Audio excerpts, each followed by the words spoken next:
예, 안녕하세요. 저는 현대경제연구원의 김천구 연구위원이라고 합니다. 지금 제가 알기로 이제 기말고사 기간이라고 알고 있는데, 그럼에도 불구하고 이렇게 많은 분들이 참석해 주셔서 정말 감사드리고, 또 요새 제가 오늘 발표할 주제인 무역 갈등을 발표할 예정인데, 최근에 우리나라 경제에 이것 말고도 북미 정상회담이라든가 여러 가지 월드컵이라든가 이렇게 다양한 이벤트들이 많이 있는데, 제가 하는 주제가 여러분들에게 좀 유익한 주제가 되었으면 하는 바람입니다. 제가 이 주제를 받았을 때가 약 석 달 전에 이 주제를 해주셨으면 하는 이렇게 요청을 받았었는데, 그래서 그때 걱정이 3개월 후에 이제 무역 갈등이 해소가 되면 어떻게 하지?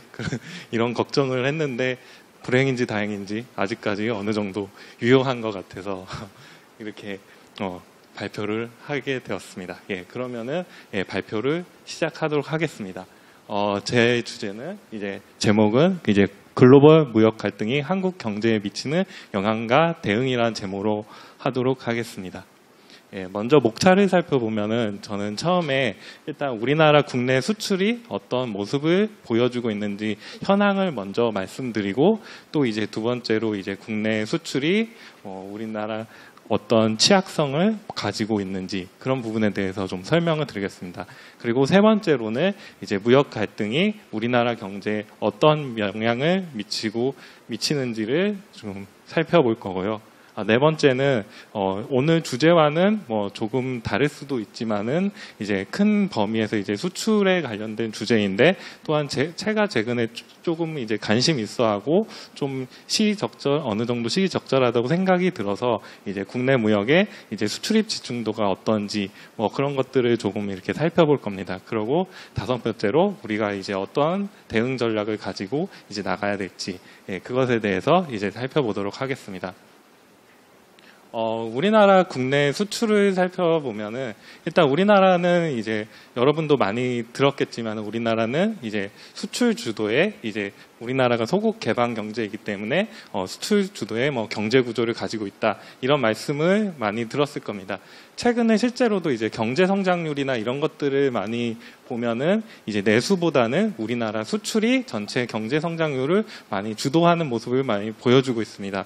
작년 같은 경우 우리나라 경제 성장률이 약 3.2%를 기록했는데, 우리나라 경제에서 가장 큰 규모를 차지한다고 할 수 있는 소비 같은 경우는 지속적으로 여러 가지 가계부채 문제라든가 고령화 이런 제약들로 인해서 빠르게 성장하는 모습을 보여주지는 못했습니다. 반면에 수출 같은 경우에는 2017년부터 상당히 높은 수준을 보이면서 우리나라 경제의 버팀목 역할을 해왔다고 할 수가 있습니다. 왼쪽 그림을 보시면 우리나라 국내 수출 증가율이 어떠한 흐름을 보였는지 나타내고 있습니다. 먼저 2000년을 보시면은 우리나라가 그 이전에 외환위기 충격에서 어느 정도 벗어나서 20%에 가까운 성장률을 기록하였습니다. 물론 2001년에는 좀 수출이 마이너스를 기록하긴 했지만, 2002년부터 2007년까지 지속적으로 약 두 자릿수에 가까운 높은 성장률을 기록했습니다. 이러한 배경으로는 이때 중국이 WTO에 편입되면서 세계 글로벌 물동량이 많이 늘고, 세계 경기 역시 이 당시를 골디락스라고도 표현하는데, 골디락스가 경제가 너무 뜨겁지도 차갑지도 않고 안정적인 속도로 물가 상승률도 낮으면서 높은 성장률을 기록하는 그런 글로벌 호황이 지속되었습니다. 하지만 2009년 이때 여러분도 잘 아시다시피 글로벌 금융위기가 닥치면서 수출은 크게 마이너스를 보였습니다. 글로벌 금융위기에 어느 정도 충격에서 벗어나고 우리나라 환율이 상대적으로 절하되면서 수출 증가율이 높은 수치를 기록하다가 다시 2012년부터 마이너스를 기록했고, 2013년, 14년 그리고 16년까지 계속 마이너스를 기록하거나 상당히 낮은 수준을 기록하는 이렇게 부진한 모습을 보였습니다. 이러한 원인으로는 여러 가지가 지적되는데 우리 세계 경제가 뭐 글로벌 금융위기에서 뭐 벗어나긴 했지만은 이제 과거만큼 이제 성장 모멘텀을 갖추지 못하고 이제 뭐 낮은 수준의 성장률을 기록한 측면이 있고, 또 이제 남유럽에서 재정 위기가 발생하면서 이제 뭐 유럽이라든가 이런 경제권들이 뭐 부진한 모습을 보였고, 또 이제 또 정치적 불확실성이 높아져서 이제 경제 주체들이 좀 위축되는 측면, 뭐 여러 가지들이 뭐 작용을 하면서 이제 우리나라 수출 역시 뭐 세계 경기에 영향을 받아서 낮은 수준을 기록하였습니다. 2017년, 18년 같은 경우에는 하지만 이런 부진에서 벗어나 이제 매우 높은 그 17년 같은 경우에는 15.8%, 이제 18년 같은 경우는 1월부터 4월까지이지만은 약 7%의 높은 수준의 성장률을 기록하였습니다. 이러한 요인으로는 아무래도 이 당시에 세계 경기가 어느 정도 회복세에 진입하면서 2016년 하반기부터 수출이 증가세를 이어가는 모습을 보였습니다. 오른쪽 그림을 보시면은 이제 선진국과 신흥국의 경제 성장률, 그리고 교역 증가율이 나와 있는데, 선진국과 신흥국 모두 경제 성장률과 교육 증가율이 양호한 성장세를 나타내고 있습니다. 국가별로 살펴보면은 뭐 국가별로도 역시 전반적인 회복세를 나타나고 있습니다. 특히 미국 같은 경우에는 양호한 고용 상황이 지속되고 생산 소비 모두 증가세를 보이고 있습니다. 어제 뭐 뉴스를 많이 보셨겠지만은 이제 미국이 이제 기준금리를 한 차례 6월에 한 차례 더 올려서 약 1.75에서 2% 수준의 이제 기준금리를 설정을 하였습니다. 그리고 미국 같은 경우에는 하반기에도 두 차례 더 이제 기준금리를 올릴 것이다. 뭐 이런 얘기들이 많은데, 아무래도 미국의 경제 호황세가 지속되면서 이제 자신감 오히려 이제 과거에는 이제 경기가 부진한 것이 문제였지만 이제 어느 정도 경기를 진정시킬 필요성이 생기면서 기준금리 인상에 나서고 있습니다. 그 정도로 미국 경제는 상당히 양호한 모습을 보여주고 있습니다. 유로 지역 역시 양호한 성장세를 보이고 있습니다. 물론 1분기에는 다소 지춤한 모습을 보였지만 유럽 역시 올해 양적 완화를 이제 지속되던 장점 완화를 멈춘다, 이런 얘기가 나올 정도로 경기가 어느 정도 회복세를 보여주고 있습니다. 일본 역시 마찬가지로 경기가 회복세를 보이고 있습니다. 물론 일본 역시 2018년 1분기에는 다소 부진한 모습을 보여주었지만은 일본은 이제 과거에 이제 장기 불황 이런 것에서 어느 정도 벗어나서 오히려 고용 시장을 말씀드리면은 일본 기업들이 오히려 구인난을 겪고 있다, 이런 얘기가 들릴 정도로 일본 경기도 양호한 성장세를 보이고 있습니다. 중국 역시 산업 생산, 소매 판매, 고정 투자 모두 양호한 성장세가 보이면서 약 7%에 가까운 성장세를 나타내고 있습니다. 다음으로는 우리나라 주력 수출 품목이 13가지 품목별의 수출 추이를 나타내고 있습니다. 전반적으로 수출 호조를 보이고 있는 품목 같은 경우에는 반도체, 컴퓨터 이런 제품들이 일단 가장 높은 증가율을 보이고 있습니다. 이제 글로벌리하게 이제 컴퓨터에 들어가는 부품이나 이런 에 대한 수요가 늘면서 반도체 수출이 상당히 가장 높은 수준을 기록하고 있습니다. 또한 이제 최근에 국제 유가가 많이 상승하면서 석유 제품, 석유화학 역시 양호한 성장률을 기록하고 있습니다. 반면에 이제 부진한 품목도 존재하는데 선박 같은 경우에는 무려 마이너스 42.6%의 작년보다 마이너스를 기록하고 있습니다. 이제 선박 같은 경우는 아무래도 이제 글로벌 금융위기 이전에 이제 지속적인 이제 경기 호황을 예측하고 여러 가지 머스크라든가 MSC 이런 해운 업체들이 많은 선박들을 이제 조달하였는데, 그 선박들이 이제 바닷가에서 이렇게 있는 선박들이 많은 공급이 이루어졌는데, 그에 반해서 이제 중국이라든가 여러 가지 경제권에서 생각만큼 이제 글로벌 물동량 증가가 일어나지 않으면서 이제 공급 과잉으로 인해서 이제 선박 수요가 많이 감소한 측면, 이런 것들이 작용한 것으로 보입니다.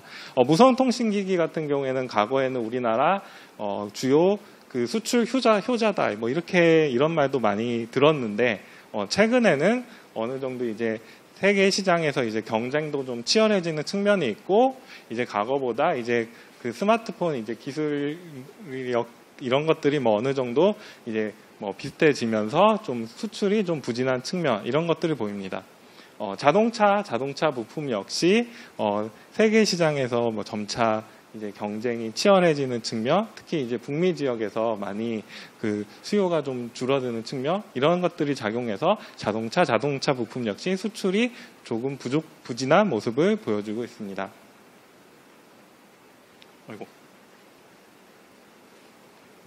그 다음에 지역별 수출 추이를 말씀드리면은 지역별로는 아무래도 아시아 지역에 좀 수출이 최근에 많이 증가하고 있는 모습을 보여주고 있습니다. 일본 같은 경우에는 수출이 약 16.8%, 그리고 중국 역시 16.8% 이렇게 비교적 높은 수출 증가율을 기록하였습니다. 또 최근에 이제 우리나라의 주력 수출 지역으로 떠오르고 있는 지역이 있는데 그것이 바로 베트남 지역입니다. 이제 과거에는 우리나라 생산 기지들, 그러니까 뭐 삼성경제가 이제 뭐 예를 들어 공장을 짓 때 중국 이런 지역에 많이 지었지만 최근에는 이제 베트남에 이제 많이 진출하고 있습니다. 그래서 베트남 지역에서 이제 수출 역시 상당히 높은 수준을 기록하고 있습니다. 반면에 수출이 부진한 지역도 존재하는데 미국 같은 경우는 수출이 최근에 좀 마이너스를 기록한 모습을 보여주고 있습니다. 앞서 언급하였던 뭐 그 자동차나 뭐 이런 상품들의 이제 미국으로의 수출이 뭐 좀 부진한 측면, 그리고 이제 뭐 보호무역주의 강화 측면 여러 가지 뭐 요인들이 작용해서 수출이 좀 부진한 모습을 보여주고 있습니다. 그래서 종합적으로 올해 수출을 전망을 해보면 2018년 수출 증가율은 약 6.2% 정도 전망되고 있습니다. 6.2%라는 수치가 이게 높은 수치인지 낮은 수치인지 이제 감이 잘 안 오실 수도 있는데, 뭐 2017년에 15.8%를 기록했으니까 6.2%면은 그렇게 높지 않은 수치 이렇게 생각이 들 수도 있는데, 뭐 최근에 우리나라 뭐 경제 성장률이나 여러 가지 요인들을 고려해 봤을 때는 6.2% 정도면은 좀 그래도 수출이 상당히 양호한 수준을 기록하는 것으로 예상이 되고 있습니다. 수입 같은 경우는 오히려 수출보다도 더 높은 증가율을 기록할 것으로 보입니다. 약 2자리 정도의 수입 증가율이 기록될 것으로 예상이 되는데, 그 원인으로는 최근에 이제 국제 유가가 많이 오르면서 이제 국제 유가가 많이 오르면은 수출에도 영향을 미치만 보다 이제 수입에 더 영향을 미치게 됩니다. 그래서 수입 증가율이 약 2자리 정도 증가할 것이다. 이렇게 예상이 되고 있습니다. 이제 수입이 이제 수출보다 더 높은 증가율을 기록하기 때문에 무역 수지라든가 경상 수지 측면은 이제 2017년보다는 좀 줄어드는 효과가 있을 것으로 보여집니다. 또한 경상 수지에는 이제 여러분들도 이제 방학이 되면 이제 외국으로 이제 뭐 어학연수라든가 뭐 이제 뭐 배낭여행 이런 것들 많이 가실 텐데, 이제 여행 수지 적자가 이제 지속되는 측면 이런 것들이 있어가지고 2017년보다는 좀 축소되는 모습을 보여줄 것으로 전망됩니다. 다음 장에서는 앞서 이제 우리나라 전반적인 수출의 현황을 말씀드리고 또 올해 수출의 전망을 말씀드렸습니다. 그래서 수출이 어느 정도 올해는 증가세를 볼 것이다. 뭐 이렇게 말씀을 드렸는데, 최근에 제가 이렇게 수출을 이제 관심 있게 지켜보다 보면은 우리나라 수출이 늘고는 있지만은 여러 가지 치안 요인이 많이 존재하는 것 같습니다. 그래서 어떤 충격이 발생하면은 이 수출에 문제가 생길 그런 우려, 이런 것들이 좀 몇 가지 보이는 것 같습니다. 최근에 이제 뉴스를 통해 많이 접하셨을 내용인데, 이제 미국이 이제 기준금리를 이제 지속적으로 이제 계속 높여나가고 있는 상황입니다. 이제 미국이 기준금리를 높여나가면 아무래도 투자 자금이 신흥국에 있는 투자 자금들이 본국으로 좀 이렇게 돌아갈 이럴 가능성들이 많아집니다. 이런 글로벌 통화 정책의 긴축의 영향으로 이제 여러 신흥국들이 위기 발생 가능성이 점차 높아지고 있습니다. IMF의 위기 판단 지표라는 것이 있는데, 이것은 이제 경제에 관련된 몇 가지 지표를 가지고 이제 경제 위기가 얼마나 가능성이 높으냐, 얼마나 국가들이 위험하냐, 이런 것들을 진단하는 지표입니다. 이 지표로 판단해 봤을 때 이제 고위험군은 약 6개 국가 정도로 뽑히고 있습니다. 이 6개 국가는 뭐 아르헨티나, 터키, 남아프리카 공화국, 우크라이나 등 뭐 미얀마 이런 국가들이 속해 있습니다. 특히 최근에 많은 문제가 되고 있는 국가는 아르헨티나와 터키라고 할 수가 있습니다. 옆에 그 오른쪽 표에 보시면은 이제 기준이라 함은 이제 이 수치보다 뭐 넘어서거나 이러면은 이제 좀 위기 가능성이 높아진다 이렇게 생각을 하시면 좋을 것 같습니다. 그러니까 물가 상승률이 5%보다 높고 그리고 GDP 대비 경상수지가 마이너스 5%보다 낮고 그리고 GDP 대비 재정수지가 마이너스 2%보다 낮고 뭐 이런 것들의 기준에 이제 넘어서면은 그 국가가 좀 그 외환위기에 취약하다 이렇게 생각을 하시면 되겠습니다. 아르헨티나 같은 경우에는 최근에 물가 상승률이 22.7% 그리고 GDP 대비 경상수지가 마이너스 5.1% 그리고 GDP 대비 재정수지가 마이너스 5.5% 이렇게 여러 가지 한 4가지 항목 중 5가지 평가 항목 중에 4가지 정도가 이 수치를 이제 넘어서는 것으로 보여집니다. 터키 역시 이제 5가지 이 지표 중에 4가지 정도가 이제 그 위기 가능성을 높이고 있는 것으로 보여집니다. 최근에 그 노벨 경제학자인 폴 크루그만은 현재 이러한 신흥국 상황들을 보고 과거에 97년 이런 아시아 외환위기 이런 것들이 연상된다 이런 얘기를 하기도 하였습니다. 그때 당시를 되돌아보면은 이제 태국에서 발생한 외환위기가 우리나라 그리고 동아시아 지역을 거쳐 남미까지 확산되는 모습을 보였습니다. 현재 우리나라 같은 경우에는 뭐 경제 평등원탈이 사실 나쁘지는 않고 우리나라 신용도나 이런 것들도 양호하기 때문에 우리나라까지 신흥국 위기에 노출될 가능성은 높진 않아 보입니다. 다만 이제 아르헨티나, 터키 이런 나라들이 연쇄적으로 이제 영향을 받는다면은 우리나라 수출도 역시 어느 정도 영향을 받을 것으로 보여집니다.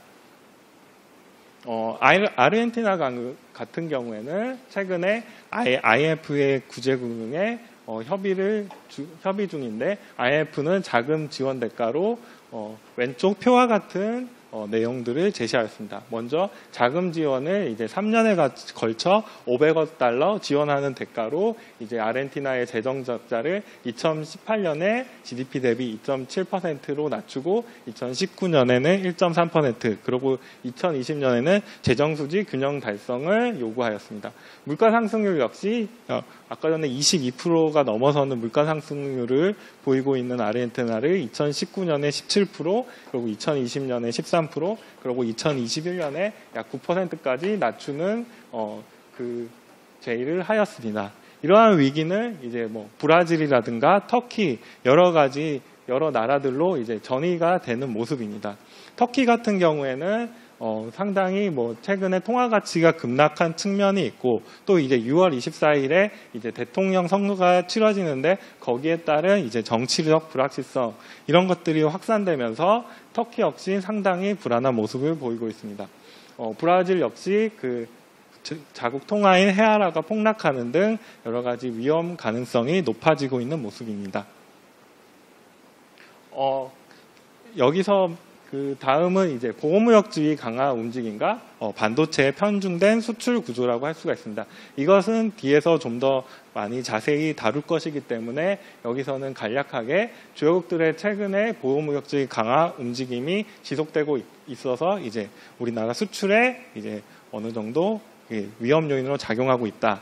이렇게 생각이 들고 이제 우리나라에서 반도체가 차지하는 비중이 지나치게 높다. 이제 반도체가 우리나라 전체 수출에서 최근에는 약 20.1%까지 높아졌습니다. 그러니까 약 그 수출액 중 한 5분의 1 정도 차지할 정도로 높아진 측면이 있습니다.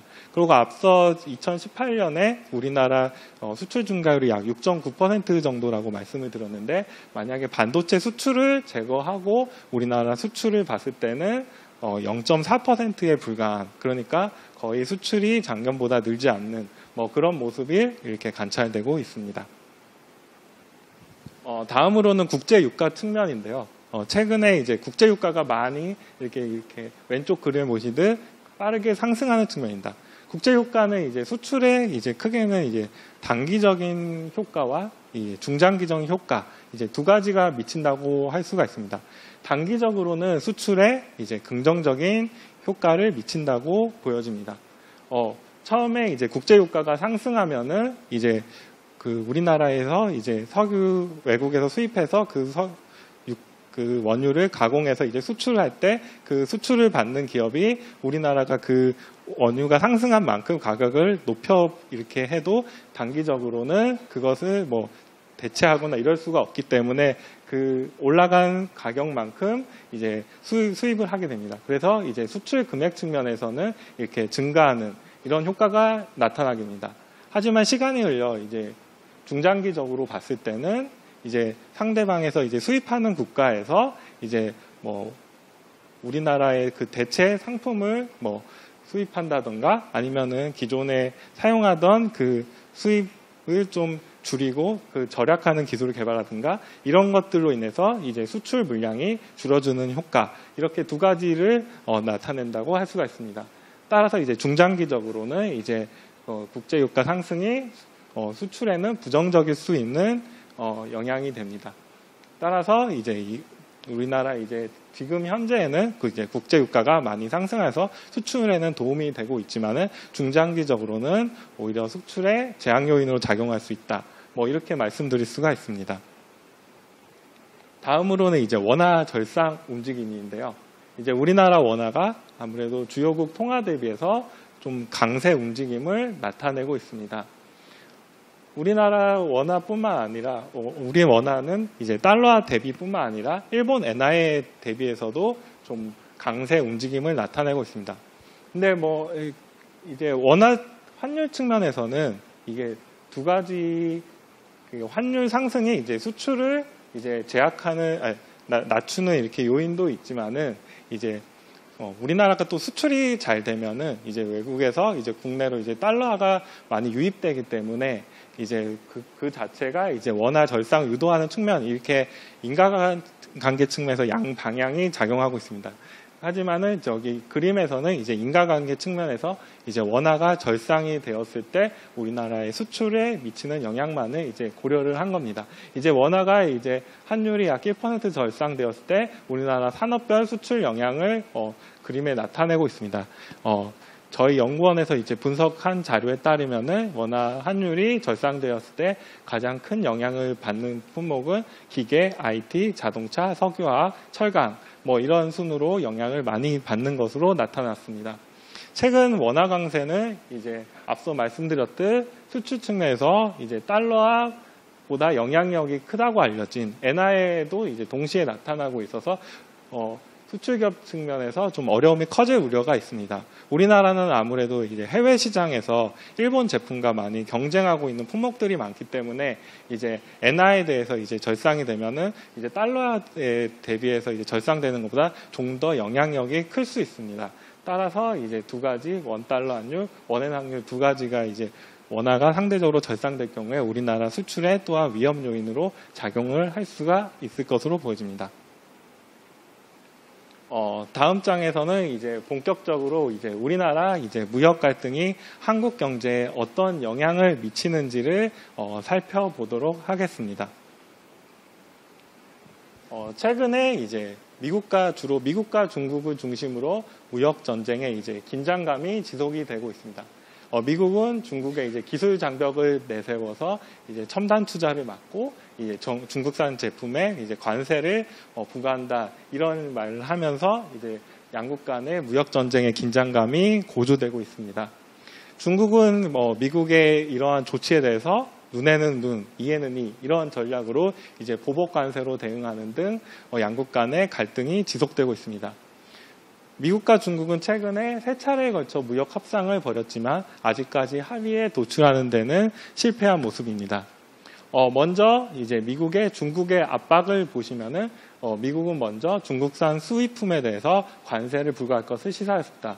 여기에는 휴대폰, 가전, 통신 장비 등에 이제 관세를 부과할 것이다 이렇게 시사를 했습니다. 중국은 여기에 대응해서 이제 미국 국채를 올해 1월에 100억 달러를 처분하는 등 이제 앞서 말씀드렸던 눈에는 눈, 이에는 이 이런 전략으로 나갔습니다. 미국은 또한 이제 중국산 철강과 알루미늄, 철강의 25%, 알루미늄 10%의 관세를 부과하였고 중국 역시 이것에 대응해서 미국산 철강, 돈육 등에 대해서 이제 관세를 부과하였습니다. 또한 미국은 유로존에 대해서 이제 우리나라가 이제 미국이 취하고 있는 이제 중국에 이제 협조할 경우에는 EU산 제품에 대해서 철강 관세를 면제해주겠다 이런 제안을 하였습니다. 중국 정부는 당연히 기분이 나빴겠죠. 그래서 미국 관세 조치를 WTO에 제소를 하겠다 이렇게 경고를 하였습니다. 또한 미국은 이제 화교 자본이 투입돼 싱가포르계 기업이 이제 미국의 퀄컴을 인수하는 것을 반대하는 그런 정책을 펼쳤고 이제 중국의 이제 동방항공은 이제 미국의 보잉사 비행기를 구매할 계획을 연기하는 것을 이제 고려하였습니다. 이러한 갈등을 해결하기 위해서 이제 3번에 걸쳐서 무역 협상을 벌이고 있지만 아직까지는 그 마땅한 대안을 찾고 있지는 못하는 모습입니다. 이번 그 무역 갈등을 보면은 이제 미중 간의 갈등만 있는 것이 아니라 미국의 경우 이제 주요 전통적인 우방국에도 역시 무역 분쟁을 일으키고 있습니다. 먼저 이제 EU와의 갈등을 살펴보시면은 미국은 EU에 중국과 마찬가지로 철강, 알루미늄의 25%, 10%의 관세 부과를 발표하였습니다. 유럽 역시 중국과 마찬가지로 이제 눈에는 눈, 이에는 이 이런 전략으로 30억 달러의 규모의 미국산 보복 관세를 예고하였습니다. 미국은 EU에 대해 이제 수입산 자동차 조사를 지시하는 등 또한 그 규제를 강화할 움직임을 보였고 유럽은 미국에 대해서 보복 관세를 예고하고 WTO에 제소하는 등 이러한 대응을 하는 모습입니다. 또한 이제 미국이 포함된 이제 FTA인 나프타에서도 이제 무역 갈등은 지속되고 있습니다. 미국은 나프타에 대해서 이제 재협상을 개시하겠다 이런 정책을 발표하였고 중국, 유럽과 마찬가지로 철강, 알루미늄의 관세 부과를 발표하였습니다. 또한 유럽과 마찬가지로 이제 수입산 자동차를 조사를 지시하였고 나프타는 이에 대해 나프타는 미국에 대해서 이제 보복 관세를 매기겠다 이런 예고를 하고 있는 상황입니다. 이런 것들을 전반적으로 보면은 무역 관련해서 상당히 불확실성이 매우 높아진 상황입니다. 또한 미국 같은 경우에는 전통적인 우방국이 한국, 일본, EU에 대해서 이제 안보 부담까지 요구하는 등 다양한 분야에서 이제 갈등을 유발하고 있습니다. 이처럼 이제 무역 갈등이 나타난 시기는 현재가 당연히 처음은 아니고 물론 과거에도 있었습니다. 가장 대표적인 사례로 이제 과거 대공황 시기를 들 수 있습니다. 그때 대공황 시기에 나타났던 정책을 이제 근린 군픽파 정책이라고 할 수가 있는데 근린 군픽파 정책이란 결국에 다른 나라의 경제를 궁핍하게 함으로써 우리나라의 경기 회복을 도모하는 정책이라고 할 수가 있습니다. 대공황기에 대표적으로 시행된 근린 군픽파 정책으로는 첫 번째로 우리나라 통화 가치를 인위적으로 낮추어서 이제 우리나라 수출을 늘리고 수입을 줄이는 정책을 들 수가 있습니다. 두 번째로 이제 관세나 같은 이제 무역 장벽을 쌓거나 관세를 높이거나 이런 보호무역지를 강화하는 움직임을 보이는 정책, 이렇게 크게 두 가지로 나눌 수가 있습니다. 결국에 이제 우리나라에서 이제 해외로의 수출을 늘리고 그 해외로부터 우리나라가 수입하는 액수를 줄이면은 결국에 우리나라 소득이 늘지 않겠냐 이런 생각을 비롯되었습니다. 하지만 예상과 달리 상대방 소득이 오히려 줄면서 우리나라의 오히려 수입이 줄면서 이제 국내 수출도 그 나라의 이제 수입이 줄면서 결국 우리나라 수출도 감소하는 영향을 받았습니다. 예를 들어 A 국가와 B 국가가 있다고 생각을 해보면 첫 번째 그 A 국가가 이제 우리나라에서 이제 B 국가로 이제 수출을 늘리고 싶습니다. 그래서 우리나라 통화 가치를 약 10% 절하 인위적으로 시켜서 이제 우리나라가 이제 비국가로 이제 수출을 늘리고 또한 이제 비국가로부터 우리나라로 들어오는 수입을 뭐 막거나 이제 역시 통화 가치가 우리나라 절하기 때문에 이제 수입이 줄게 돼서 그만큼은 이제 국내산으로 이제 대체하는 정책을 펼칠 수가 있습니다. 하지만 이제 첫 번째 기회는 이게 어느 정도 뭐 효과를 볼 수도 있겠지만 이제 다음에 들어서 이제 상대방 국가는 그만큼 소득이 줄었기 때문에 우리나라 이제 상품들을 수입할 수 있는 여력이 줄어드는 것이 한 가지 측면이 있습니다. 또한 이제 비국가도 A 국가가 10% 너희들이 이제 인위적으로 통화를 절하했어? 그래, 그럼 우리도 똑같이 우리는 한 15% 절하할 거야. 이렇게 되면은 결국에는 양국 간에 앞서 말씀드렸던 이제 통화 가치를 인위적으로 줄이는 정책, 이제 관세 인상 이런 것들이 결국에는 소용이 없게 됩니다. 이러한 게임이 이제 지속적으로 반복이 된다면 양국 간의 교역은 지속적으로 줄어들고 결국에는 그 양국 간의 그 상만큼을 이제 국내산으로 대체하게 되고 결국에는 양국 간에 오히려 과거보다 가난해지는 그런 결과를 이제 도출하게 되는 것입니다. 그 무역 측면에서 대표적으로 이제 보호무역주의 대공황 시기에 일어났던 보호무역주의 정책을 이제 스무트 홀리법이라는 것을 들 수가 있습니다. 이제 국제적인 이제 보호무역주의를 확산시킨 법인데 1930년에 이 법은 제정이 되었습니다. 이제 왼쪽 글을 보시면은 이 법의 스무트 홀리법의 이제 상원 의원 스무트와 하원 의원 홀리의 이제 사진이 나와 있습니다. 이 시기를 되돌아보면 이제 1차 대전과 2차 대전 사이에 이 기간을 전강기라고 하는데 이 시기에 일시적으로 이제 경기가 어느 정도 호황을 보이는 모습을 보였습니다. 제조업을 중심으로 이제 생산성이 높아지고 이제 각 국가의 경기가 어느 정도 양호한 성장을 보이는 모습을 보였는데 농업 분야 같은 경우에는 오히려 성장이 둔화되고 불황이 지속되는 모습을 보였습니다. 농업 분야에 이제 그 농민들이 상당히 어느 정도 불만을 갖고 있을 수 있기 때문에 그 계층의 이제 선거로 이제 투표를 통해서 이제 선거권을 잡기 위해서 이러한 그들을 이제 보호하는 정책이 필요했습니다. 농업 분야 같은 경우에는 미국 내에서 이제 생산량에 비해서 이제 고용된 인원 수가 많기 때문에 그만큼 이제 투표권도 많다고 할 수가 있습니다. 따라서 이제 농업 분야에 이제 보호하는 정책을 도입하기 위해서 스무트 홀리법이 도입이 되었습니다. 이러한 미국의 스무트 홀리법의 도입은 이제 스페인, 이탈리아, 캐나다, 영국 등 여러 국가들의 연쇄적인 관세 인상을 촉발하였습니다. 이러한 스무트 홀리법 제정에 의해서 이런 주요국들의 경쟁적인 관세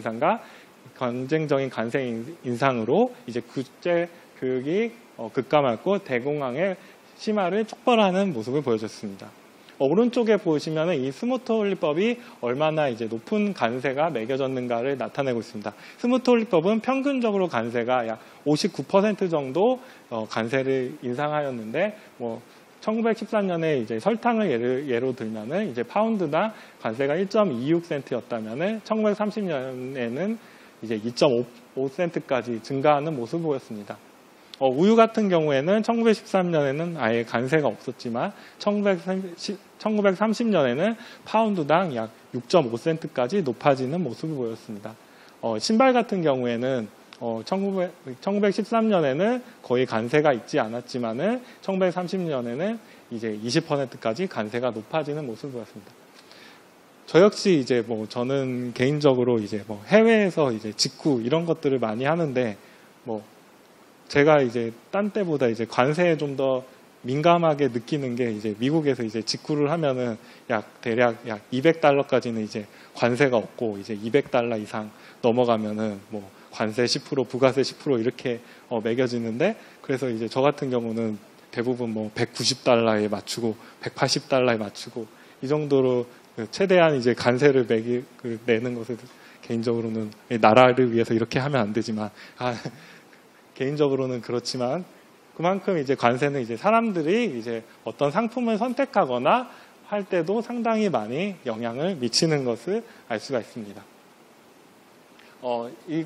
이 그림은 이제 대공황 시절에 이제 세계의 교역량이 어떻게 변화했는가 이런 것들을 나타내고 있습니다. 이제 세계 교역량 왼쪽 그림을 보시면은 그래서 물량 기준인데 대공황 당시에 비해서 약 30%가 이제 물량 기준으로 감소하는 모습을 보이고 있습니다. 이제 금액 기준으로는 이제 세계 교역량이 70%까지 이제 60%까지 이제 쪼그라드는 모습을 보였습니다. 미국 교역량 역시 1929년에 약 145억 달러였지만 1932년에 약 39억 달러 정도까지 감소하였습니다. 여러분들도 만약에 생각을 해보시면은 현재 우리가 이렇게 구매하는 품목 중에 뭐 베트남 상품도 있을 것이고 이제 일본 제품도 있을 것이고 이제 중국 제품도 있을 것이고 여러 상품들이 있는 것인데 이 중에서 30% 혹은 이제 60% 정도가 이제 수입을 안 하게 되고 이제 그게 국내산으로 대체가 된다면 어떤 일이 생길까 이렇게 생각을 해보시면은 아무래도 이제 좀 더 우리가 동질한 상품을 사더라도 이제 비싼 상품을 살 수밖에 없게 되겠죠. 이렇게 무역이 이제 쪼그라들고 이제 그만큼 국내산으로 대체되면은 이제 앞서 처음에 이제 제가 말씀드렸을 때 이제 2000년대 이제 세계 경제 호황의 국면에 있을 때 그때 상당히 물가 상승률도 낮고 상대적으로 높은 세계 경제 성장률을 기록한 시기가 있었는데 그 원인 중 하나가 이제 중국에서 이제 상대적으로 저임금을 통해서 생산된 싼 제품들이 뭐 국내나 세계로 공급하면서 전체적인 세계 물가 상승률이나 우리나라 물가 상승률 이런 것들을 좀 안정화시킨 측면이 있는데 이제 세계 교역량이 이렇게 많이 감소한다면은 우리는 이제 동일한 퀄리티의 이제 상품도 보다 많은 비용을 지불하고 또한 이제 그만큼 이제 기업 간의 경쟁도 축소되는 거기 때문에 제품의 질 역시 하락할 수 있는 그럴 가능성이 생기게 되는 것이라 할 수가 있겠습니다. 교역량 이외에 그 산업 생산이나 주가 측면을 봐도 상당히 보호무역주의 영향은 상당히 많은 충격을 준 것으로 보여집니다. 이제 산업 생산량 같은 경우에는 그 1929년 6월 기준 대비 한 40% 정도 이렇게 감소하는 최대 40% 정도까지 이제 감소하는 모습을 보여주었습니다. 주가 역시 기존의 약 30% 수준으로까지 이제 쪼그라드는 주식시장의 모습을 보였습니다. 주요국의 이제 제조업의 이제 실업률 변화를 보시면은 미국 같은 경우에는 실업률이 1921년에 1900에서 29년 사이에 약 7.7% 수준이었는데 이제 1930년에서 38년까지 약 26.1%까지 솟구치는 모습을 보여줬습니다. 현재 그 우리나라 오늘 발표된 이제 고용 동향을 보면 5월 이제 실업률이 우리나라가 한 4% 정도 되고 미국의 이제 최근에 5월 실업률을 생각해 보면 약 3.8% 수준인데 이 수치와 비교해 보면은 이 당시에 이제 실업률이 얼마나 높은 수준인가를 한번 생각해 보실 수 있을 것 같습니다. 이 정도 26.1%의 실업률까지 높아지면은 여러분들도 이제 혹시 사진으로 보셨는지 모르겠지만 이 대공황 시기에 이제 목에다가 이제 편말을 달고 다니면서 워낙 고용이 안 되기 때문에 저는 뭐도 할 수 있고 뭐도 할 수 있고 이렇게 써가면서 저를 제발 이제 고용해 주십시오 이렇게까지 하면서 다니는 그런 시기 이 당시가 그런 시기였습니다. 대공황은 앞서와 같이 세계 교역과 이제 경제 전반적으로 많은 충격을 낳았습니다. 하지만 대공황으로 인해서 우리는 또한 여기서 또 교훈을 이제 얻게 되었습니다. 이제 보호무역의 이제 경쟁적 확산은 국제 교역의 붕괴를 통해 글로벌 경제를 위기를 더욱 심화시킬 수 있다. 이러한 교훈을 이제 우리는 이제 알게 되었습니다. 저도 이제 제 전공이 이제 경제학인데 이제 경제학에 처음엔 이렇게 학교에 진학하고자 하는 생각을 가졌을 때 경제학을 처음 그냥 고등학교 때 막연하게 생각했을 때는 경제학을 배우면은 부자가 되지 않을까 이런 생각을 통해서 이제 경제학을 지원하게 되고 경제학과에 들어갔습니다. 근데 1학년 때 이제 수업을 경제학 원론을 듣는데 이 교수님들이 이제 부자가 되는 법을 아무도 이제 가르쳐 주지를 않고 무슨 뭐 맨날 이제 그래프를 그리고 뭐 이런 수업을 이렇게 하는 겁니다. 그래서 이제 경제학을 내가 부자가 되는 방법은 언제쯤 배울까? 이제 좀 더 3학년, 4학년 되면 좀 교수님들이 부자가 되는 방법을 가르칠까? 이렇게 생각했는데 그 다른 수업을 들어도 이제 교수님들이 이제 부자가 되는 방법은 이제 가르쳐 주지 않습니다. 제가 생각하는 이제 저도 한 경제학을 약 20년 가까이 공부해왔지만 이제 경제학을 배우면서 얻은 결론은 경제학은 이제 부자가 되는 방법을 배우는 게 아니라 이제 크게 망하지 않는 방법을 배우는 학문인 것 같습니다. 그러니까 우리가 어떻게 하면 부자가 되는 거는 이제 경제학을 통해서 이제 누구도 이제 알려줄 수도 없고 알지도 못하는 것 같습니다. 반면에 이제 과거에 이런 잘못된 사례, 이런 우리가 해서는 안 되는 정책, 이런 것들을 우리 과거를 통해 배우면서 우리는 교훈을 통해서 앞으로는 그런 실수를 반복하지 않는 것. 그게 제가 생각하는 경제학을 배우는 의미가 아닐까 이렇게 생각이 들었습니다. 이 사례 역시 이와 마찬가지로 우리가 과거의 이런 사례를 통해서 앞으로 이러한 사례를 반복하지 않기 위해서 국제 간의 협력이 필요하고 이러한 국제 간의 기구 창립 이런 것들을 필요로 하게 되었습니다. 따라서 이제 경제 측면에서 금융 안정이라든가 여러 가지를 도모할 수 있는 기구인 IMF, 그러고 이제 그 2차 세계대전 이후에 많은 식민지 국가, 이런 국가들이 이제 독립하면서 이제 경제 부흥이나 이런 것들이 필요하였기 때문에 그런 필요성을 이제 지원하는 기구인 월드뱅크, 그러고 이제 국제 간의 이제 교역 간의 뭐 분쟁이라든가 뭐 보호무역주의 이런 것들을 문제를 해결하기 위한 세계무역기구, 이런 국제기구들이 설립이 되었습니다. 2차 대전 후 세계무역질서를 지금까지 말씀드린 것을 종합해 보면 보호무역주의는 이제 근린 군부화 정책을 통해 나타냈고 이것은 이제 세계 경제에 많은 충격을 주었습니다. 따라서 이것에 따른 교훈은 우리 모두가 실패를 한다. 따라서 이것을 반복하지 않기 위한 협력에 강화해야 된다. 이렇게 요약이 될 수가 있습니다. 대공황과 같은 이러한 경제적 재앙을 피하기 위해서 국제무역이 보다 활발하게 이루어질 것으로 이제 모두 여러 국가들이 인식을 공감하였고 미국의 주도하에서 관세와 무역에 관한 일반 협정인 가트를 1948년에 체결하게 되었습니다. 앞서 이제 가트의 문제점을 해결하는 새로운 다자간 무역 협정인 우루과이 라운드가 1986년에 개시가 되었고 이제 가트의 정신을 확대하고 보다 체계하려는 노력을 통해 1995년에 WTO가 탄생을 가져오게 됩니다. 이제 국제 간에 이제 WTO가 이제 공통적인 규범을 만드는 것이라 하면은 이제 무역 같은 경우에는 이제 국가 간의 워낙 이해관계가 첨예한 측면들이 많이 존재하기 때문에 이제 공통적인 이제 규범을 만들기 어려운 측면이 있습니다. 따라서 이제 세계 모든 국가에 통용되는 질서를 만들기 어려운 측면이 있기 때문에 공통의 무역 질서뿐만 아니라 국가 간의 양자 간 협상을 통한 무역 확대 노력 역시 병행이 되고 있습니다. 우리나라도 마찬가지로 2004년에 칠레를 시작으로 2008년에 미국과 FTA를 체결하였습니다.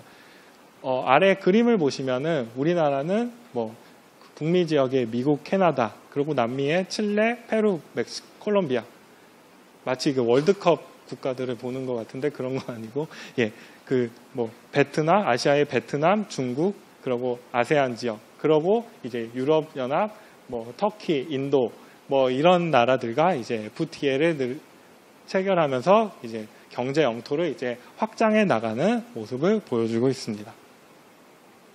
가트 WTO 체제의 성과라고 하면은 이제 매우 높아져 있던 다양한 보호 장벽을 이제 간세 장벽으로 일원화하였고, 그리고 이제 가트 출범 당시, 그러니까 1948년 정도에 회원국의 평균적인 관세율이 약 20에서 30% 수준에 도달하였는데 WTO 출범 당시, 그러니까 약 1995년에는 이 관세율이 약 5.2%까지 낮아지는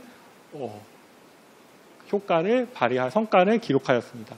이러한 배경에는 이제 관세를 이제 상호주의 원칙과 최애국 대우 이거 두 가지 측면에서 이제 큰 폭으로 낮추는데 기여를 하는데 상호주의 원칙이라 상대국이 우리나라를 이제 우호적으로 대한다면 우리나라 역시 상대국을 우호적으로 대응하겠다. 뭐 이런 원칙이고 최애국 대우는 A 국가가 이제 B 나라와 C 나라에 관세를 10% 매긴다면은 10% 매기고 이 국가에 15%를 매긴다면 이 국가는 이제 BC 국가와 동일한 10% 관세를 요구할 권리 이러한 두 가지 원칙을 통해서 관세를 큰 폭으로 낮추는데 기여를 하였습니다. 가트 체제의 이제 경제적 성과로는 이제 세계 경제가 안정적인 2차 대전부터 이제 WTO 이때까지 상당히 안정적으로 성장을 하였고 이것의 발판으로는 이제 세계 국가들의 이제 교역이 점차 빠르게 늘면서 상품 수출이 GDP를 훨씬 상회하게 높이 증가하면서 이제 세계 경제의 이제 풍요를 어느 정도는 가져온 것이 아닌가 이렇게 경제적 성과를 나타냈습니다. 하지만 이런 자유무역 기조가 균열을 나타내고 있습니다. 2016년 6월에 영국이 EU를 탈퇴하는 브렉시트가 발생하였습니다.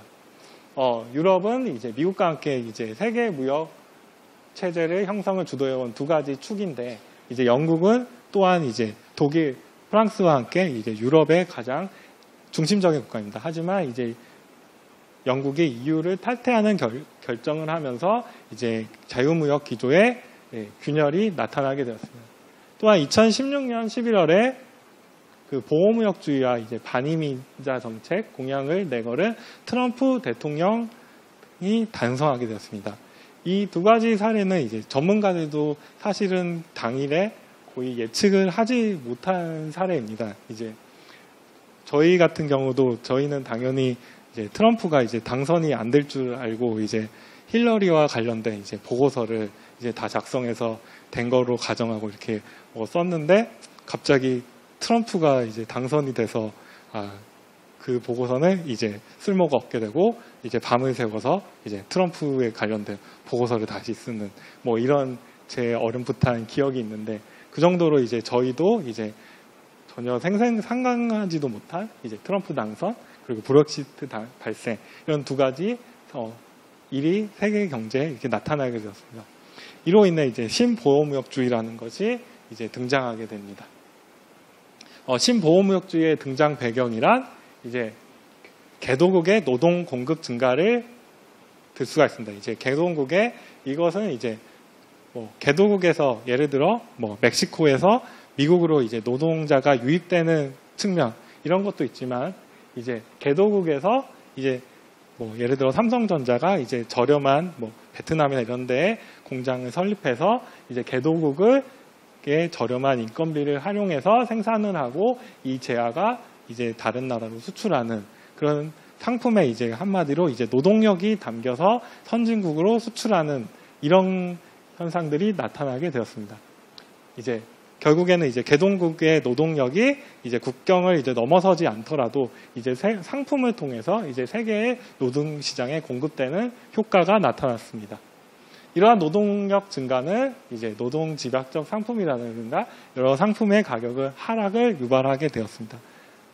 선진국 이제 비숙련 노동력 같은 경우에는 이제 자국에 이러한 과거에는 이제 제조업 공장이 있어서 단순 업무라든가 이런 것들을 할 수가 있었지만은 이제 대부분의 그런 업무들은 이제 여러 미얀마라든가 베트남 이런 데로 이제 기업들이 많이 이동을 하였기 때문에 결국에는 자기가 일할 일자리가 많이 사라지고 또 이제 그만큼 일자리가 사라졌기 때문에 자신의 임금 역시 하락하는 효과를 발휘하였습니다.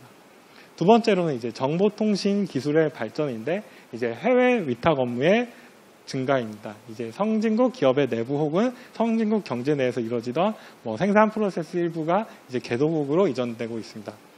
예를 들어 보면은 이제 미국의 이제 병원에서 이제 엑스레이를 이렇게 찍어서 그 결과들을 이제 인도에 이렇게 그 결과를 보내면은 미국에서는 이제 그건 밤 사이에 이제 인도는 이제 낮 시간에 인도에서 이제 그 엑스레이 결과를 해석해서 이제 다시 의뢰한 미국의 기업으로 이렇게 보내게 됩니다. 그러면은 이제 미국에 다음 날 이렇게 출근했을 때 이미 그 판독 결과나 이런 것들을 이제 인도에서 이렇게 받아보는 이러한 정보통신 기술 발전 등으로 이러한 여러 가지 업무들이 증가하게 되었습니다. 역시 이제 이러한 것은 이제 선진국의 이제 임금 하락이나 실업 증가 이런 것들을 유발하게 되었습니다. 세 번째 측면에서는 이제 선진국의 중산층이 붕괴하게 된 측면입니다. 얼마 전에 피케티라든가 이런 학자들이 굉장히 선풍적인 인기를 끌고 있는데 결국에는 이제 선진국에서 이제 소득 불평등이 증가하게 됩니다. 이제 최상위 계층, 상위 1%라든가 이제 미국에서 이제 그러니까 근로자는 게 이제 슈퍼스타들이 발생하면서 이제 갈수록 이제 소득이 많은 사람과 소득이 낮은 사람 이런들의 격차가 벌어지고 또 이제 중산층들이 붕괴를 하게 되고 결국은 이러한 불만들은 투표권을 통해서 불만으로 표출이 됩니다. 이러한 투표권을 통해서 불만된 표출을 이제 보호무역주의에 대한 선호로 나타내고 이제 트럼프가 제청한 반이민 정책, 반해외 지적 tun자 이런 것들을 이제 에 대한 지지를 표명하면서 오히려 이제 자유무역주의에 대한 반대 움직임이 많이 나타나게 되었습니다. 신보호무역주의의 특징으로는 과거 보호무역주의는 유치 산업보호정책 등 산업정책의 일환이 개도국 중심이었다는 겁니다. 과거 보호무역주의를 보시면은 이제 개도국들이 자신의 유치 산업, 이제 개조국들은 경쟁력이 이제 취약하기 때문에 어느 정도 보호무역주의 장벽을 많이 쌓아서 자국 산업에 보조금을 지급하고 이런 방식으로 이제 자국 산업을 육성한 다음에 이제 해외 선진국들과 어느 정도 이제 경쟁력을 쌓았을 때 그때 이렇게 산업을 개방하겠다. 그래서 자기 산업이 발달하기 전에 이러한 유치 산업에는 보호무역주의를 쌓아서 경쟁력을 키우겠다. 이런 생각에서 발판이 되었습니다. 하지만 최근 신보호무역주의는 선진국의 주체가 되고 있고 이제 과거에 이제 주력 산업이었지만은 이제 점차 이제 쇠락하고 있는 이러한 산업을 구제하기 위한 목적으로 진행이 되고 있습니다. 또한 이러한 노력을 통해 산업 구조가 이제 빠르게 변화하는 것을 어느 정도 지연시키려는 목적에 담겨 있습니다. 또한 과거에는 이제 보호무역주의 수단이 해외에서 생산된 재화의 이제 수입을 제한하는 것 이런 측면에 한정되었지만 최근에 신보호무역주의를 보면 자본, 노동력 이제 생산을 할 때 가장 중요한 것이 이제 기술, 자본, 노동 이렇게 말씀드릴 수가 있는데 이제 자본, 노동력 그 중에서 가장 중요한 자본, 노동력 등 생산 요소의 국가 간 이동을 제한하는 것까지 영향을 미치고 있습니다. 이제 미국 신행정부의 통상 정책을 말씀드리겠는데 미국 신행정부는 이제 공정무역을 강조하면서 반덤핑 등 무역 구제 조치를 강화하고 환율 조작, 우리나라도 매년 이제 이슈가 되는 문제이지만 환율 조작 어느 국가가 이제 환율을 혹시 인위적으로 조작하진 않는가? 그리고 자유무역주의 협상을 또 인해 우리나라가 손해를 보는 것 같으니 이것을 어느 정도 재검토해야 되지 않는가? 이러한 이유로 인해서 진행이 되고 있습니다. 또한 외부적인 영향을 보면은 이제 중국의 점차 이제 미국의 입지를 위협하는 모습을 보이고 있기 때문에 이제 중국의 영향력이 강화되는 것을 좀 늦추고 이제 미국의 리더십을 유지하려는 목적 이런 것들이 담겨 있습니다. 또한 내부적 영향으로는 앞서 말씀드렸지만 무역에 대한 부정적 인식이 이제 자국mun역에서도 이제 생기고 있고 이제 일부 산업의 이제 경쟁력이 약화되고 또 일자리가 많이 늘지 않으면서 이러한 내부적 요인들로 인해 미국 신행정부가 이제 보호무역주의를 취하는 배경이 되고 있습니다. 구체적으로 이제 미국의 이제 크게 이제 미국과 중국의 이제 미중 갈등의 무역 갈등이 생기게 된 배경을 살펴보면 먼저 미국의 무역 적자가 크게 확대된 측면을 들 수가 있습니다. 왼쪽 그림을 보시면은 미국의 미국의 교육국별 이제 무역 수지를 나타내고 있는데 그림에서 보시면은 이제 중국과의 교역에서 상당히 미국이 많은 무역 수지 적자를 기록하고 있습니다. 또한 나프타, 일본, 그리고 한국 이러한 국가들에 대해서 미국은 무역 적자가 많이 발생하고 있다. 이런 것들을 많이 느끼고 있습니다. 또한 이제 무역수지 측면에서 이제 FTA 체결 이후 미국의 오른쪽 그림은 미국의 누적된 실질 무역 적자를 나타나고 있는데 이제 아무래도 나프타 국가는 이제 FTA가 체결한 기간이 길기 때문에 상당히 많은 무역 적자가 누적된 것을 알 수가 있고 한국 역시 미국이 느끼기에는 무역 적자가 많이 발생하고 있지 않은가 이러한 생각을 가지고 있습니다. 두 번째 배경으로는 기존의 이제 WTO를 이제 체제를 별로 믿지 못하겠다. 이런 생각에서 비롯된 것입니다. WTO에 이제 가지고 있는 제재 수단으로는 중국과의 앞서 말씀드린 이러한 무역 불균형을 해소하기가 어려울 것이다. 이렇게 생각을 하고 있습니다. 왼쪽 그림을 보시면 세계 수출에서 미국과 중국의 비중을 나타내고 있는데 중국은 이제 2001년 이제 WTO에 가입한 이후에 전 세계에서 차지하는 수출 비중이 급격히 상승하는 모습을 보여주고 있습니다.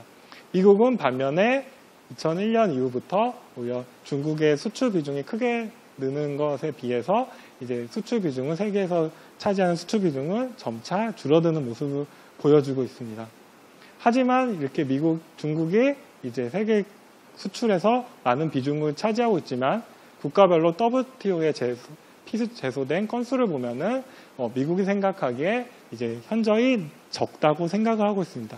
중국 경제 같은 경우에는 이제 국영기업 중심으로 계획적으로 이제 경제가 진행되는 모습, 이제 시장 경제와는 다소 차이가 있는 모습을 보여주고 있는데 이제 국제 무역을 통한 이제 시너지 효과는 누리고 있지만은 왼쪽 그림을 보시듯 거기에 따라서 이제 국제 교육 시스템이 적절히 이것을 제지한다던가 이런 것들에 대해서 좀 불만을 많이 갖고 있는 것으로 보여집니다.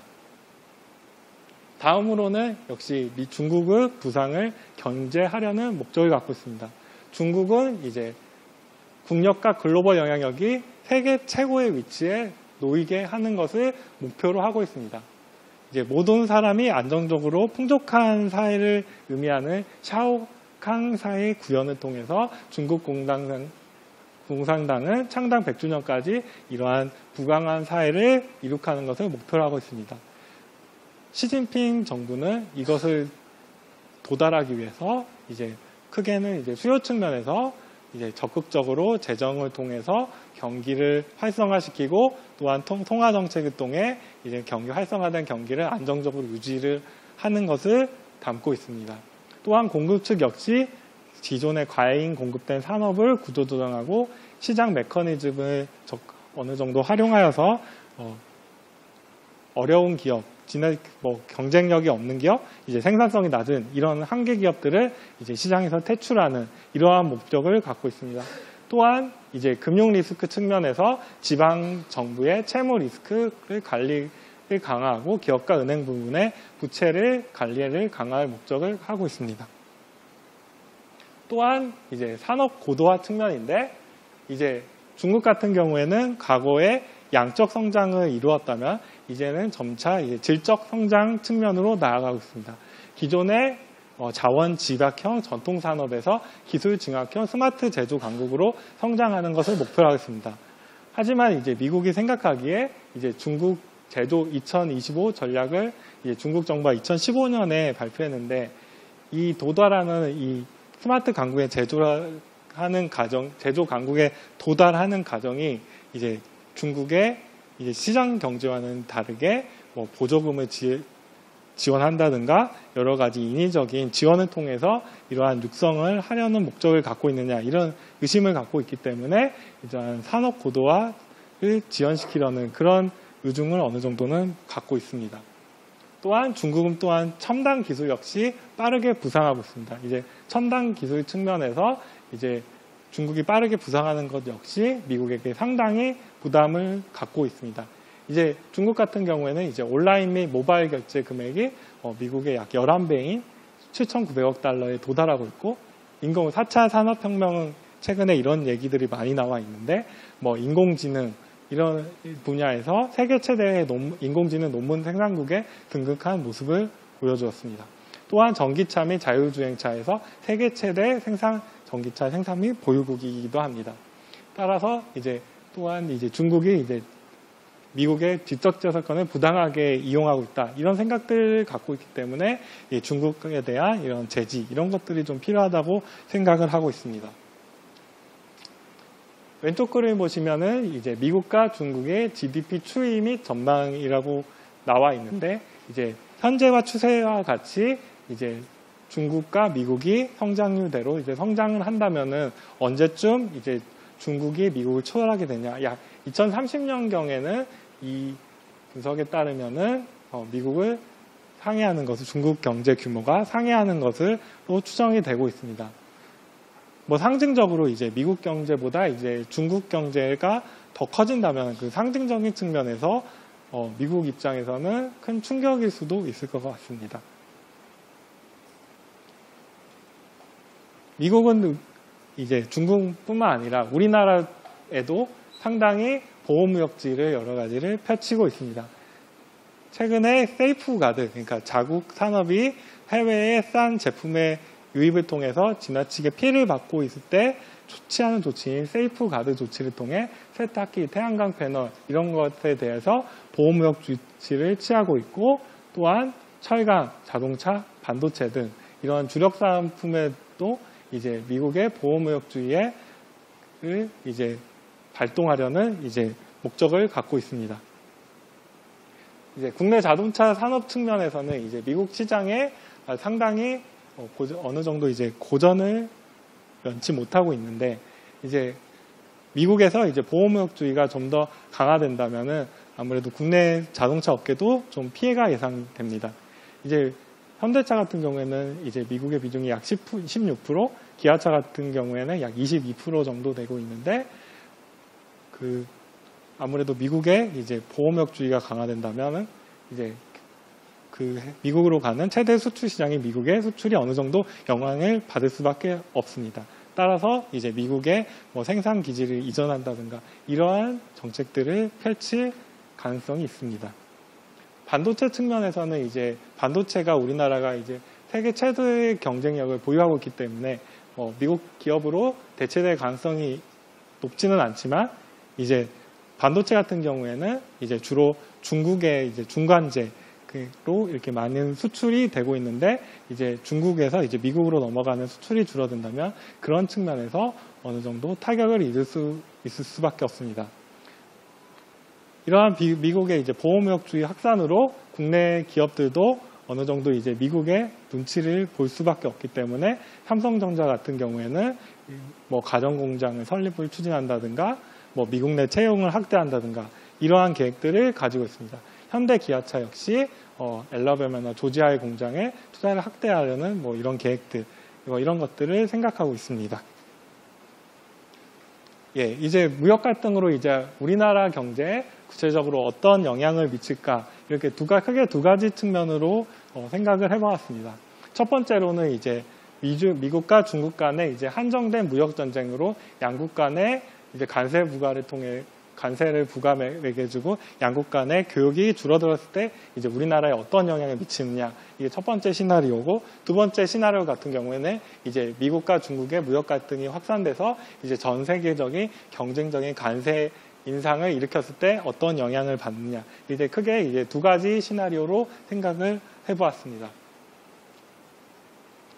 미국과 중국은 세계 경제에서 이렇게 GDP 같은 경우에 두 국가를 합쳤을 때 39.3% 수준이나 기록하고 있을 정도로 세계 경제에서 큰 위상을 갖고 있는 나라입니다. 또한 양국 간의 교역을 보면은 미국의 총 수출 대비 중국에 수출되는 품목은 약 8.4%, 중국의 총 수출 대비 미국에 수출되는 품목은 수출되는 양은 약 18.9%를 차지하고 있습니다. 따라서 미중 간의 분쟁이 발생했을 때는 아무래도 중국이 좀 더 영향력이 크지 않을까, 이렇게 생각이 되고 있습니다. 우리나라 같은 경우에는 다른 나라보다 미국과 중국의 무역 갈등에 좀 더 많은 영향력에 노출이 되어 있다고 할 수 있는데, 그 원인으로는 첫 번째로 우리나라는 경제에서 차지하는 수출 비중이 다른 나라에 비해서 상당히 높은 수준을 기록하고 있습니다. 우리나라는 이제 무역 의존도, 그러니까 GDP 대비 교역액이 차지하는 비중이 약 68.8% 수준을 기록하고 있습니다. 또한 이제 우리나라가 이제 중국의 중간재 수출 비중이 많던데, 예를 들어 이제 중국에서 이제 컴퓨터를 생산해서 미국에 수출하는데, 이제 우리나라는 이제 거기에 이제 반도체를 수출해서 그 반도체가 그 컴퓨터에 들어가서 미국에 수출이 되는 그런 구조를 갖고 있는데, 이제 중국에서 이제 미국으로 가는 수출이 줄어들면 이제 한국에서 이제 중국으로 가는 이제 뭐 예를 들어 반도체라든가 이런 수출이 감소하는 영향이 발생할 가능성이 있습니다. 결국 이제 앞서 언급했듯 중국과 미국은 우리나라의 가장 중요한 수출 시장이고, 또한 양국 간의 대립으로 우리나라는 큰 영향을 받을 수밖에 없다, 이렇게 말씀드릴 수가 있습니다. 첫 번째, 이제 미중 간 이제 국제적 무역 갈등이 발생하였을 때 총 3가지 경로를 통해서 우리나라 수출에 영향을 받을 것으로 예상이 됩니다. 먼저 첫 번째 경로로는 이제 중국이 성장률이 낮아지는 측면입니다. 이제 중국 내에서 사용되는 한국 제품의 수요가 감소하는 측면이 있기 때문에 이제 우리나라의 수출이 줄어드는 측면. 이제 중국에서 이제 미국으로 이제 수출이 줄어들면서 이제 우리나라 이제 중간재 수출이 영향을 받는 측면. 그리고 이제 미국과 중국이 갈등을 빚으면서 세계 교역이 둔화되는 그런 측면. 이 3가지를 통해 구체적으로 우리나라 수출은 영향을 받을 수 있습니다. 첫 번째 경로를 통해 살펴보시면, 우리나라는 이제 과거에는 우리나라 경제에서 이제 미국이 가장 중요한 위치를 차지하는데, 지금은 사실 중국이 경제 측면만 보면은 더 큰 영향을 준다고 할 수 있겠습니다. 중국의 성장률이 약 1%포인트 낮아지면 우리나라 국내 경제에는 약 GDP 성장률이 약 0.5%포인트 감소하는 효과, 그 수출 증가율이 약 1.4%포인트 줄어드는 효과를 보입니다. 이러한 효과를 통해 가장 영향이 많이 받을 것으로 생각되는 품목은 산업별로 이제 중국에 가장 많은 수출을 하고 있는 산업일 것입니다. 결국에는 전자부품, 의료정밀기기, 화학기계 등 산업들이 영향을 크게 받을 수밖에 없습니다. 두 번째 경로인 이제 중국이 이제 미국으로 수출되는 품목이 이제 줄어들면서 이제 우리나라가 이제 중국으로 가는 중간재 수출이 감소하는 경로입니다. 이제 이것은 이제 2가지 경로, 이제 중국이 이제 미국으로 수출을 하는 측면, 그리고 한국이 또한 중국으로 이제 중간재를 수출하는 2가지 경로를 통해서 나타나는데, 이 2가지를 종합적으로 고려를 해봤을 때 아무래도 전자부품의 타격이 가장 클 것으로 예상되고, 화학, 자동차, 기계 등 역시 상당한 리스크에 노출될 것으로 우려가 되고 있습니다. 세 번째로는 이제 세계 교역이 줄어들면서 국내 수출이 감소하는 측면인데, 이제 미중 간 무역 갈등은 전 세계 이제 교역의 둔화 요인으로 적용하기 때문입니다. 이 경로를 통해서 나타날 것으로 예상되는 충격은 아무래도 주력 산업 중에 이제 수출 비중이 높은 산업들이 많이 영향을 받을 수밖에 없습니다. 결국 조선, 반도체, 디스플레이, 통신기기 등 이들 산업들의 충격이 상대적으로 클 것으로 예상됩니다. 시나리오 이제 2번째로 이제 미중 간의 이제 관세 일상에 그치지 않고, 이게 앞서 말씀드렸듯 이제 대공황 시기와 같이 주요국들의 경쟁적인 관세 일상을 불러와서 모든 국가들의 이제 관세가 높아질 경우 어떠한 우리나라의 수출이나 GDP에 영향을 받을 수밖에 없는가, 이것들을 여기서는 이 시나리오에서는 고려를 하고 있습니다. 현재 전 세계의 평균 관세율인 4.8%에서 약 10%, 15% 이렇게 높아졌을 때 어떤 영향을 받을지를 나타내고 있습니다. 첫 번째로 이제 무역 갈등이 전 세계로 확산될 경우에 전 세계에 이제 확산할 경우 이제 평균 관세율이 약 1%포인트 인상된다면 세계 교역량은 0.48% 이제 감소하는 것으로 나타났습니다. 따라서 이 관세율을 적용을 해보면은 이제 현재 세계 평균 관세율 4.8%에서 평균 관세율 10%로 상승할 경우 세계적인 교역량은 약 2.5% 줄어드는 것으로 나타났습니다. 이것은 결국 세계 교역량이 전체적으로 줄어들기 때문에 결국 우리나라 수출에도 영향을 미치게 됩니다. 우리나라 수출에는 어떤 영향을 미치냐? 이제 관세율이 이제 아까 4.8%에서 10%로 높아졌을 때 이제 우리나라 수출에 미치는 영향의 경우 약 173억 달러 정도 감소하는 효과가 있습니다. 우리나라 현재 수출액이 약 6천억 달러 정도를 기록하고 있는데 약 173억 달러 정도 감소를 하는 효과가 있는 것으로 보여집니다. 경제 성장률 역시 이제 영향을 받을 수밖에 없는데 우리나라는 결국에 수출을 통해서 경제 성장률, 고용 이런 것들이 영향을 받게 됩니다.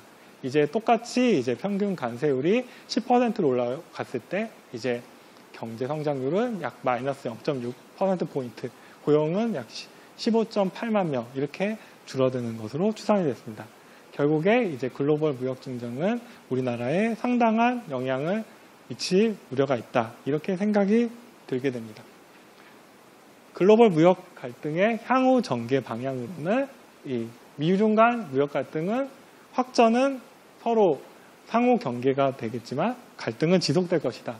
왜냐하면 미국 내에서도 이제 보호무역주의로 이제 혜택을 보는 집단들도 있지만 또한 피해를 보는 집단들도 있습니다. 따라서 이제 무역 갈등이 지나치게 확전되는 것은 양국 역시 부담이 되기 때문에 어느 정도 상호 경계하면서 현재와 같은 상황이 진행이 될 것으로 보여집니다. 두 번째로는 이제 트럼프식 통상 정책은 그럼에도 불구하고 지속될 가능성이 높다. 왜냐하면은 이제 미국이 경제 성장률이나 안정 고용에 가까운 고용 시장, 경제가 상당히 괜찮은 모습을 보여주고 있기 때문에 이제 보호무역주의에 대한 어느 정도 지지를 받을 수밖에 없습니다. 또한 이제 11월에 미국의 중간 선거가 있기 때문에 전통적인 지지층 결집을 위해서 미국 우선주의 정책을 강하게 밀어붙일 수밖에 없습니다. 또한 미 행정부 내도 강경 국수주의 인사가 포진되어 있기 때문에 현재와 같은 보호무역주의는 좀 지속될 가능성이 높다. 하지만 어느 정도 확전은 서로 경계하고 있다. 이렇게 진행이 될 것으로 보여집니다. 다음 장은 이제 최근에 제가 조금 관심이 있어서 연구하고 있는 분야를 조금 말씀드리려고 하는데 이제 앞서 이제 반도체가 우리나라에서 지나치게 이제 수출 비중이 높다. 이런 말씀을 드렸는데 이러한 특정 수출 품목에 이제 상품이 집중이 된다면 어떤 문제가 발생할까? 이런 문제 의식이 발생해서 이제 제가 한번 좀 그 계산을 해보고 이제 분석을 해보았습니다. 이제 집중도는 이제 허핀달 지수라고 이렇게 허핀달 지수라는 일반적으로 이제 산업의 그 뭐 과점이나 뭐 독점이냐 아니면 경쟁적이냐 이런 수준을 평가할 때 사용하는 지표를 사용하였습니다. 이 수치가 높을수록 이제 집중도가 높고 이제 낮아지면은 집중도가 낮아지는 측면 이렇게 해석을 하시면 아마 편하실 거로 생각이 듭니다. 먼저 품목별 수출의 집중도 측면을 보시면 우리나라 품목별 수출의 집중도는 최근에 상당히 높아지는 모습을 보이고 있습니다. 최근에 품목별 수출의 집중도는 약 1213 정도를 차지하고 있는데 이것은 과거 2010년이랑 거의 그것을 넘어서는 수치입니다. 2010년 같은 경우는 우리나라 이제 선박이 그 수출 비중이 크게 늘면서 이제 수출의 이제 집중도가 많이 높아진 측면이 있는데 최근에는 이제 반도체에 이제 수출이 집중되면서 이제 우리나라 품목별로 이제 수출의 집중도가 크게 높아진 측면을 보이고 있습니다. 이러한 이제 수출의 집중도가 이제 집중되면 어떤 문제가 발생하냐? 이제 과거의 사례를 보면 이제 2016년에 이제 조선업의 수출이 상당히 많은 호황을 누리면서 수출의 집중도가 쌓였는데 이제 조선업이 이제 불황 국면에 빠지면서 전체 수출 경기 역시 이제 영향을 받으면서 동반적으로 좀 하락하는 모습을 보여주었습니다. 이제 우리나라도 이제 반도체가 이제 지나치게 산업에서 차지하는 비중이 높기 때문에 여기에 따라서 우리나라 경제가 크게 좌우될 가능성이 있습니다. 아직까지 뭐 반도체가 크게 뭐 둔화할 가능성은 보이지 않지만 향후에 이제 반도체가 언젠가는 이제 경기가 둔화될 시기가 오기 때문에 그때에는 이제 우리나라 수출에도 어느 정도 영향을 미칠 우려가 있어 보입니다. 다음으로는 이제 지역별로 얼마나 이제 수출의 집중도가 높아지고 있느냐를 그려보았는데, 이제 우리나라는 최근에 이제 수출의 지역별로 이제 봤을 때 특정 지역의 수출의 집중도가 상당히 높아지는 모습을 보여주고 있습니다. 전통적인 과거의 수출 비중이 높았던 일본, 미국 등의 비중은 상당히 낮아지고 있지만 중국, 베트남 이런 지역들의 이제 수출이 특정 지역에 이제 쏠림 현상이 좀 많이 나타나는 현상이 좀 관찰되는 모습이 보이고 있습니다. 이제 수입 측면에서도 이제 특정 품목의 이 집중도를 계산해 보았는데, 이제 수입 측면에서는 이제 우리나라 수입은 이제 국제유가에 따라서 거의 수입의 집중도가 좌우되는 모습을 보여주고 있습니다. 이 국제유가를 이제 제거하고 봤을 때는 우리나라의 이 품목별로는 수입의 집중도가 점차 완화되는 모습을 보여주고 있지만, 이제 그 국제유가나 이런 원자재 등을 포함했을 때는 이제 상당히 국제유가에 따라서 국제유가가 올라가면은 수입의 집중도가 높아지고, 또한 국제유가가 낮으면 수입의 집중도가 낮아지는 그런 모습을 보여주고 있습니다. 그만큼 우리나라가 이제 국제유가에 좀 충격에 민감하게 반응한다, 이런 모습이 나타나고 있습니다. 지역별로는 이제 수입의 집중도 측면에서 지속적으로 이제 낮아지는 측면을 보여주고 있는데, 아무래도 이제 우리나라가 여러 나라와 이제 FTA를 많이 체결하고, 과거에는 이제 일본, 미국 이런 나라의 수입이 집중되었는데, 여러 나라로 이제 수입의 다변화 등 여러 가지 노력을 결과로 이제 수입의 다변화 역시 지속되면서 수입의 집중도는 어느 정도 낮아지는 모습을 보여주고 있습니다. 종합적으로 봤을 때 수출 집중도가 높아지면 우리나라 경제가 이제 외부 충격이 발생했을 때 아무래도 경기 변동성에 취약해질 우려가 있습니다. 이제 경기 같은 경우에는 이제 성장 측면, 경제에서 이제 성장 측면과 이제 경기 변동 이 두 가지 측면이 중요한데, 이제 수출이 특정 품목에 많이 쏠리게 된다면은 경제에 충격이 발생할 때 그 품목이 이제 만약에 영향을 받는다면 경제가 이제 호황과 불황을 반복하는 그런 현상이 관찰될 우려가 있습니다. 또한 과거와 같이 이제 조선업 같은 경우에 이제 과도한 특정 산업의 의존도가 높아졌는데, 그 산업의 이제 경기 사이클이 둔화하면서 전체 수출이 영향을 받았듯, 이제 우리나라도 반도체에 현재와 같이 지나치게 편중된 수출 구조가 유지가 된다면은 이제 반도체 경기 사이클의 전체 수출의 방향성이 좌우될 우려가 있습니다. 또한 현재 지역별로 이제 수출의 집중도를 보았을 때는 앞서 제가 말씀드렸듯 이제 지역 간의 이제 무역 갈등이 발생했을 때 우리나라, 미국이나 중국 최대 이런 수입국에 이렇게 영향이 발생할 때 아무래도 좀 더 영향을 크게 받을 수 있는 그런 우려가 있습니다. 또한 아직까지 우리나라는 이제 국제유가에 대한 의존도가 상당히 높기 때문에 이제 국제유가가 큰 폭으로 만약에 오른다면은 경기가 둔화된다든가 물가 상승률이 높아진다거나 여러 가지 경제에 부정적인 요인으로 작용할 가능성이 있습니다. 또한 이제 현재 이제 사람들의 이제 수요나 선호 이런 것들이 상당히 다양화되고 있는 모습을 보여주고 있는데, 여러 가지 수출 품목이나 수입 품목이 다양화됐을 때 이러한 여러 가지 이제 소비자들의 니즈를 충족할 수 있는 가능성이 생기기 때문에 이제 무역의 다양성 확보는 중요한 것으로 보여집니다. 이제 앞선 얘기들을 이제 종합적으로 이제 우리나라는 이제 어떠한 대응 전략을 가지고 나아갈까, 이렇게 몇 가지를 생각해 보았습니다. 첫 번째로는 이제 수출 지역을 다변화할 필요가 있을 것으로 보여집니다. 이제 어느 중국이나 미국 이런 특정 지역에 이제 충격이 발생했을 때도 이제 안정성을 어느 정도 유지하기 위해서는 이제 수출 지역이 다변화될 필요가 있습니다. 따라서 대미, 대중 이런 국가들의 그 수출 비중이 높은 산업 같은 경우에는 여러 수출 시장을 개발하여서 이런 수출 지역을 다변화하는 대응책 마련이 요구가 됩니다. 두 번째로는 이제 글로벌 무역 갈등이 결국 발생했을 때는 이제 기업이나 국가 이제 홀로 이렇게 대응하기 어려운 측면이 있습니다. 따라서 업계 간의 이제 협력을 강화하고 공통 대응을 통해 통상 규제 대응 역량을 제고할 필요가 있습니다. 또한 이제 미국 내 정치권, 산업계와 대화 채널을 유지 및 관리하고, 또한 미국 내에서도 앞서 말씀드렸듯 이제 미국 내에서도 보호무역주의를 반대하는 그런 의견들도 많이 존재하기 때문에 그런 여론을 조성한다든가 이러한 대응책이 필요할 것으로 보여집니다. 기업 차원에서는 혁명 및 정보 공유를 위한 정부 및 유관기관과의 이제 공동 대응 체제를 구축할 필요가 있을 것으로 보여집니다.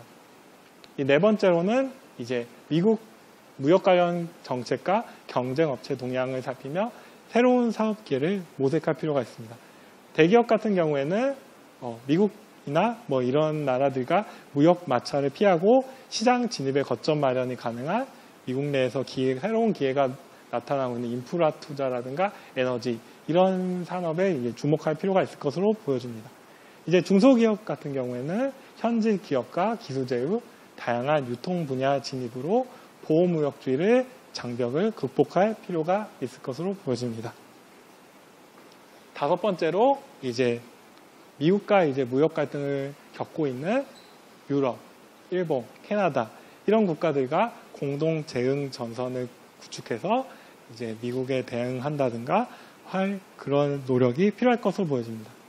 그리고 여섯 번째로는 이제 제가 수출입 집중도 측면에서 말씀드렸듯 이제 반도체 등 이제 수출 집중도가 높은 일부 품목에 대해서 수요 변화가 감지되는지 이런 것들에 대한 모니터링을 지속적으로 강화를 할 필요가 있을 것으로 보여집니다.